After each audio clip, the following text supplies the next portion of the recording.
Ito yung 12 na mga tanong ng immigration officer. Marami yan pero 12 lang muna yung piliin natin ngayon. Number 1, saan ang destinasyon mo? Saywar yan. Kasi ando naman sa ticket kung saan ang destination mo Maraming sumasabit dyan. Tinanong, saan ang destination mo? Nadulas. Dubai po. Kasi ang ticket niya, Manila, Bangkok, tapos may ticket siya ng Bangkok, Dubai. Ibinigay niya, Manila, Bangkok. Ang nasa isip niya, papunta siya ng Dubai. O yun, sabit. Kaya, yung number 1 na tanong napaka-importante niyan. Number 2, ano gagawin mo sa pupuntahan mo? Or, ano gagawin mo doon? Kung tourist ang visa mo, definitely ang isasagot mo, mamamasyal po. Wala kayo bang isasagot kundi mamamasyal po. Baka madulas ka. Mamamasyal po. Pagdating doon, mag-a-apply ako trabaho. Number 3, gaano ka katagal doon sa pupuntahan mo? Or maiksing tanong, gaano ka katagal doon? Saywar pa rin yun. Kasi nakalagay naman doon sa ticket mo kung kailan ang balik mo. Kaya kailangan, alam mo bilangin mo yung kung kailan ang balik mo. Albat 90 days ka doon. Tinanong ka, gaano ka katagal doon? Mga ano po siguro, 90 days is 3 months, di ba? Mga ano po siguro, 3 months, ngayon, pag medyo nainip, baka bumalik agad ako. Baka hindi ko tapusin. Parang ganun lang. O kaya, isang sagot, isang tanong. 3 months po. Number 4. Unang travel mo to, o first time mo, sagot ka lang kung first time talaga. Opo. Tatandaan nyo palagi isang tanong, isang sagot. Less talk, less mistake. Number 5. May return ticket ka? Another saywar question yun. Kasi nung ibinigay mo yung ticket mo, talaga namang meron kang return ticket Unless matigas ang ulo mo. Hindi ka nanonood ng Kuya Randy. Kasi lagi ko sinasabi, doon sa mga video ko, hindi po pwede pag ang visa mo, tourist, o kaya tourist ka na walang visa, or visiting visa, hindi po pwede na wala kang return ticket. Pero kahit meron at ibinigay mo, tatanungin ka pa rin, meron kang return ticket? Baka magkamali ka ng sagot Number 6, saan ka tutuloy doon?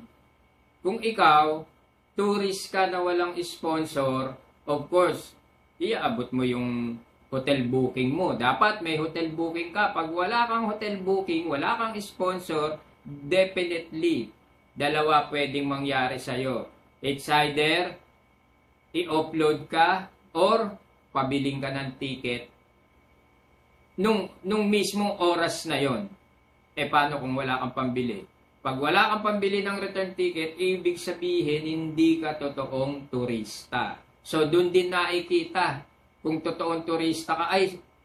Sorry po, kala ko po pwede yung walang return ticket. Sige, pwede po ba bibili ko ngayon? So dun mawawala na yung duda sa'yo. At para naman din sa mga visiting relatives siguraduhin nyo na merong, din sa mga sponsor na nanonood ngayon, siguraduhin nyo na merong return ticket. Wag nang ipilit na tutuloy siya sa akin 3 months siya, lalo sa Japan. 3 months siya sa akin, 90 days saka ako nalang bibiling ticket. Naku, ma-upload yun. Number 7, travel insurance. May mga bansa na hindi naman nire-require to, lalo dito sa Asia. Pero, nung pandemic, required talaga to. Pero ako, ang advice ko, bumili na kayo. Magkano lang naman ang travel insurance? 1,000, 2,000 lang naman. Pagka Asia, lalong mura.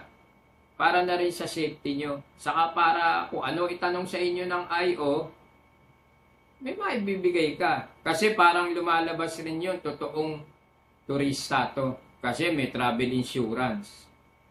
Number 9. Eto na naman. Isa pang saywar na tanong or trick na tanong. Kailan ang balik mo sa Pilipinas?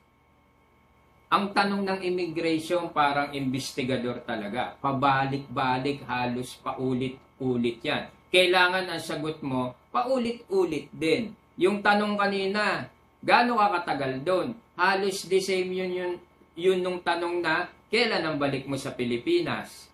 Kasi nandun naman sa ano yun airline ticket. Kung kailan yung return ticket mo, nakasulat naman eh. So, kailangan alam mo kung gaano katagal. Pag sinabi, kailan ang balik, kailangan alam mo yung return ticket. Alam mo ba kung bakit tinatanong? Kasi, yung mga nagiging biktima ng human trafficking, ibinibigay yung mismong ticket doon na sa airport mismo, yung papaalis na. So, hindi mo kabisado talaga kung kailan yung balik mo. Kaya, palibasa, hindi ka nag-book or hindi mo talaga alam yung plano ng trip mo, madadali ka doon. Kung talagang totoong turista ka at nagkamali ka, baka mapagdudahan ka, medyo maraming diskusyon. Number 10, eto na. Itinatanong naman to para doon sa mga tourists without sponsor. Ano ang trabaho mo? Doon sa mga may sponsor o visiting visa, walang problema. Huwag nyo intindihin itong tanong na to. Para lang to doon sa mga tourist na walang sponsor. Ano ang trabaho mo? Kasunod nung tanong na yon, pwedeng makita yung company ID mo or certificate of employment. Yun na yung mga kasunod na tanong. Tapos bank statement na, hihingan ka ng credit card, debit card, kung anumang card yun. Dapat naka-ready ka. Number 11. Sino ang kasama mo magta-travel?